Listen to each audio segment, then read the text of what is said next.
পশ্চিমবঙ্গের বর্ধমান, বীরভূম, মুর্শিদাবাদ, নদিয়া এবং দুটি ২৪ পরগনাতে বজ্রবিদ্যুৎ সহ বৃষ্টি, তার সাথে ঝোড়ো হাওয়া ৩০ থেকে ৪০ কিলোমিটার প্রতি ঘন্টায় সতর্কবার্তা দেওয়া হয়েছে।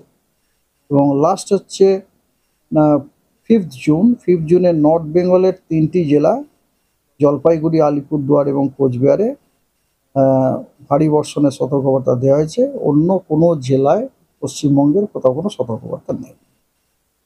That's all. আর আপনাকে তো এটা বললাম যে ওয়েদার কেন এরকম হচ্ছে অলরেডি। হ্যাঁ, আর একটা ব্যাপার হচ্ছে কি, বে অফ বেঙ্গলে ইস্ট সেন্ট্রাল এবং সাউথ ইস্ট সংলগ্ন সাউথ ইস্ট বে অফ বেঙ্গলে একটা সাইক্লোনিক সার্কুলেশন দেখা গেছে, যেটা আপনার 3.1 থেকে 5.8 কিলোমিটার পর্যন্ত ওটা দেখা যাচ্ছে এটা। এবং আর একটা যেটা হচ্ছে কি, সাইক্লোনিক সার্কুলেশনের অক্ষ একটা লাইন, সেই লাইনটা কিন্তু সোজা নয়, লাইনটা কিন্তু দক্ষিণ দিকে টিল্ট করে আছে উইথ হাইট।